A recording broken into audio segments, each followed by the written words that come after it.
Tribune, Diaspora, les contours historiques et non-dits sur la tentative d'expulsion de Faye Monama. La diaspora est par essence la source de formation des élites qui viendront apporter des réformes ou des transformations dans leur pays.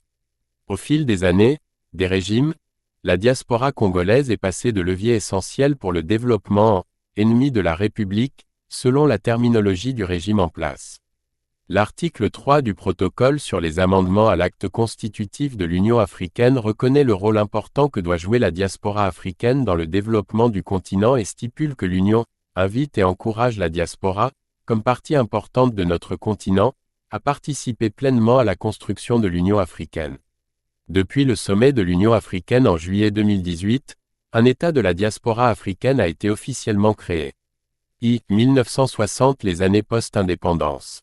Un peu de rappel de l'histoire de la politique de formation des premières élites. À la veille et peu de temps après l'accession à l'indépendance, sous Jacques Opango, Abbé Fulbert Youlou, les premières élites formées avaient pris les bateaux paquebots pour Marseille où leurs aînés comme Maître Aloise Moudileno Massengo se livraient sans discrimination à les orienter dans de nombreuses filières. Avec l'importance des arrivées en France, la coopération avec la France dans le domaine culturel offrit au Congo la possibilité d'accueil des étudiants par un organisme qui se chargeait de l'accueil et des orientations. Le président Abbé Fulbert Youlou décida de l'achat des 3 immeubles à savoir Bosengo pour les stagiaires, République baptisée la Mecque et la rue Bellefeuille. Les étudiants congolais étaient confortablement logés et suivis au que le gouvernement décida de la création de l'Office de gestion des étudiants et stagiaires congolais et de la PERI près l'ambassade du Congo en France se libérant ainsi des services de l'Office de coopération française. Les ambassades gérant avec beaucoup d'exigence la vie scolaire des étudiants. Les finalistes étaient rassurés de leur confort et sécurité de retour au Congo. Les chancelleries congolaises assistées par une société de transit Géferon de Mister Jaïs assuraient le transport des bagages des étudiants et leur livraison à domicile au Congo. Le gouvernement se souciait du confort des jeunes cadres mobilisait le service de logement. Voilà comment, les jeunes cadres congolais étaient aussitôt employés par un gouvernement qui gérait avec responsabilité les ressources humaines. 1990 les années pas, programme d'ajustement structurel, et pré-conférence nationale. 30 années après, les États-nations post-indépendants francophones ont échoué dans la résolution des aspirations de leurs peuples respectifs. D'où l'émergence des mouvements associatifs et politiques dans les diasporas pour revendiquer la fin de la France-Afrique, le retour du pluralisme politique donc la démocratie. Les effets conjugués de la perestroïka gorbatchevienne, la chute du mur de Berlin et le sommet de la Baule dans les années 90 ont occasionné dans les diasporas africaines en général, celle de la diaspora congolaise en particulier, une prise de conscience citoyenne sans précédent. Les conférences nationales africaines, épilogue des luttes acharnées, la diaspora congolaise a pris toute sa part dans la tenue de ce grand moment politique historique. En cela, les forces vives de la diaspora étaient déjà en première ligne à travers le MPC, Mouvement Patriotique Congo, de Maître Moudileno Massengo et le Dr Ekondi Akala, le pari composé des jeunes activistes de France, les exilés du régime mono-PCT etc. Tous se sont ligués pour une seule cause, à savoir, le changement politique au Congo B. Bien entendu, les relations étaient tendues entre la représentation diplomatique du régime Sassou Nguesso et la diaspora, excepté les violences collectives ou individuelles, le contexte de l'époque ne s'y prêtait guère. 3. Les années post-conférence nationale et post-conflit politique. Puis vint les années post-conflit 1993, 1997, 1998, une catégorie de Congolais se déversant dans les 4 coins du monde. Une diaspora hétérogène se constitue. Des exilés politiques, les victimes collatérales de la guerre, des enfants combattants, les personnes âgées mises à l'abri, les étudiants en quête de perspective et d'autres en fin de formation qui renoncent à rentrer. Sous l'instigation des forces politiques de l'ERDDUN, Espace républicain pour la restauration de la démocratie et la défense de l'unité nationale, la place de Paris était devenue l'épicentre des manifestations monstres contre le régime de fait de Denis Sassou Nguesso.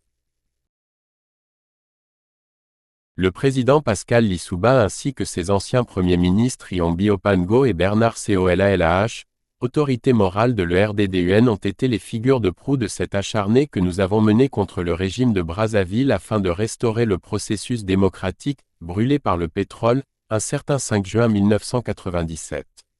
Dès cette période, les prémices d'une « guerre hybride » s'étaient enclenchées.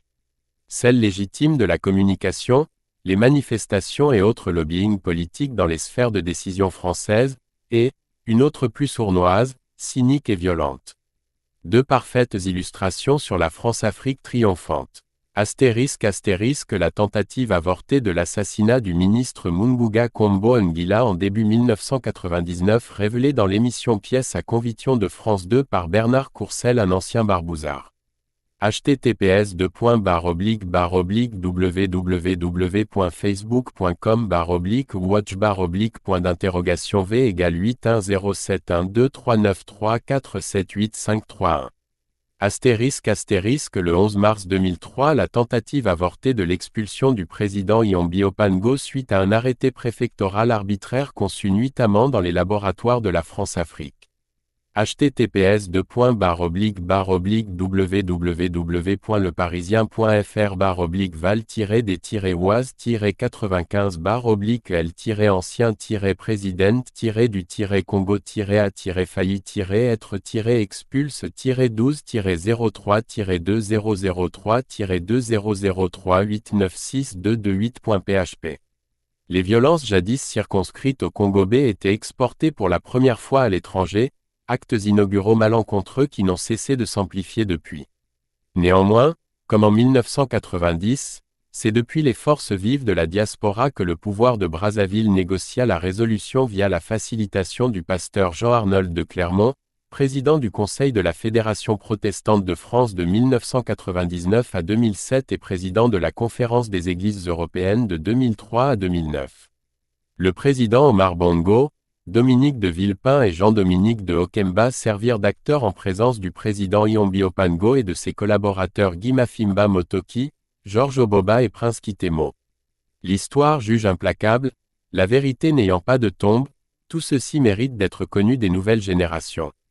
La diaspora étant présentée comme le « problème », les « ennemis », cette même diaspora plurielle s'est révélée être la « solution » pour civiliser nos conflits, ainsi permettre le retour des premières vagues d'exilés, enclencher la décrispation politique et favoriser un climat politique apaisé.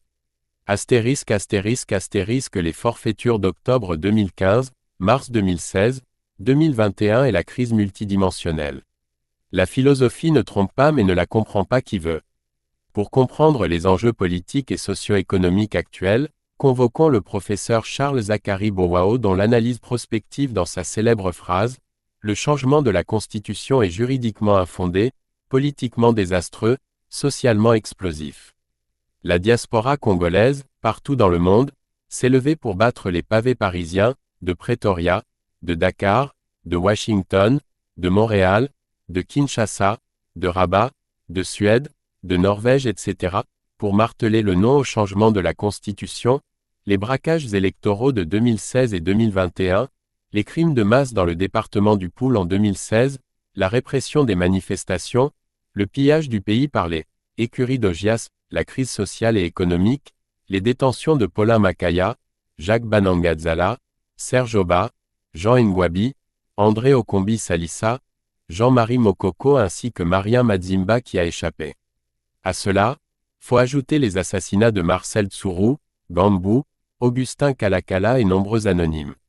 Les disparitions troubles de Parfait Kolela, Ngoya Kessi, Albert Yembe Kibamba. Quelle est votre capacité d'indignation, vous les Congolais?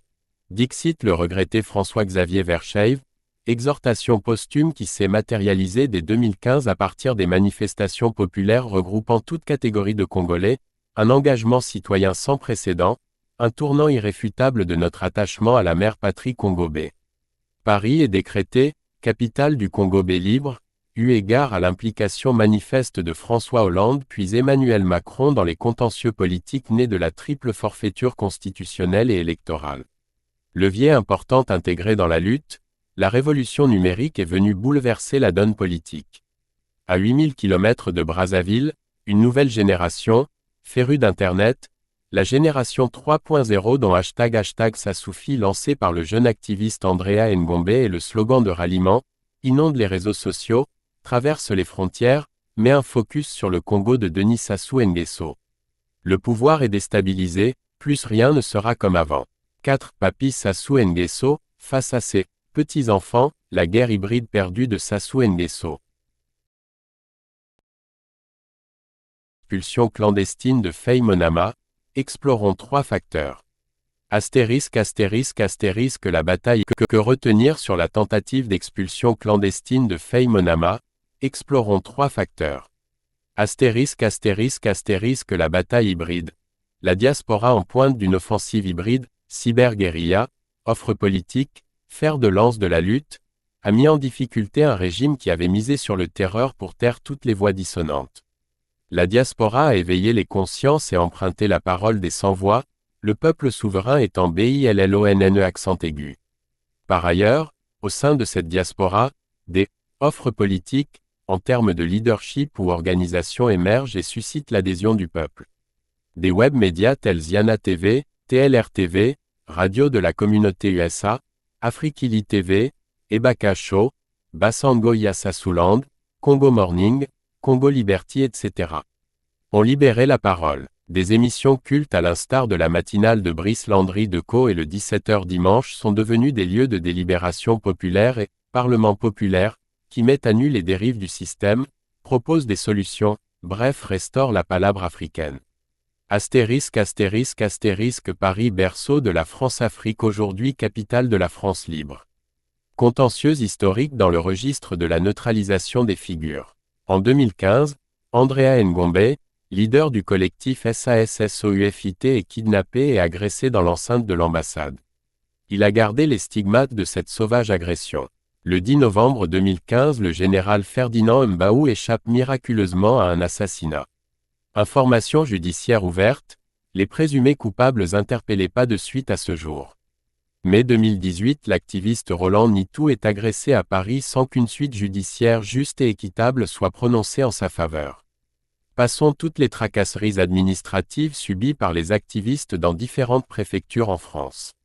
La délivrance des documents tels le passeport ne devrait souffrir des considérations rébarbatives qui excluent les Congolais à leur nationalité, une manière d'amplifier la régularisation de nombreux compatriotes. Voilà pourquoi en abandonnant ces étudiants à leur propre sort après avoir vendu les immeubles et tué l'office de gestion des étudiants, le Congo tel un bateau ivre ne sait plus comment faire de sa diaspora élitiste y compris même des jeunes prêtres dont certains gagnent leur en s'installant dans les îles aux Antilles. Astérisque une nouvelle génération 3.0 dont la jonction diaspora-Congo B est réelle.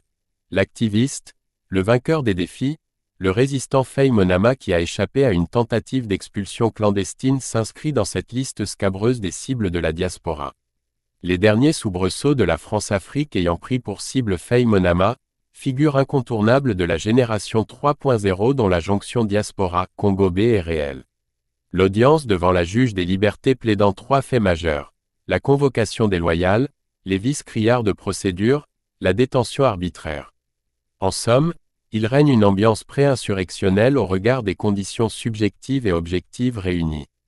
Telle une meute de loups, le pouvoir de Brazzaville est encerclé de l'intérieur comme de l'extérieur, face à 4 scénarios plausibles, un coup de force de palais, un soulèvement populaire, une candidature suicidaire de Denis Sassou Nguesso en 2026, un dialogue inclusif afin de sceller une transition pour une réconciliation nationale véritable. Guy Magloire Mafimba Motoki, représentant des André Okombi Salissa président de l'IDC, coordo du projet commun pour la renaissance du Congo B.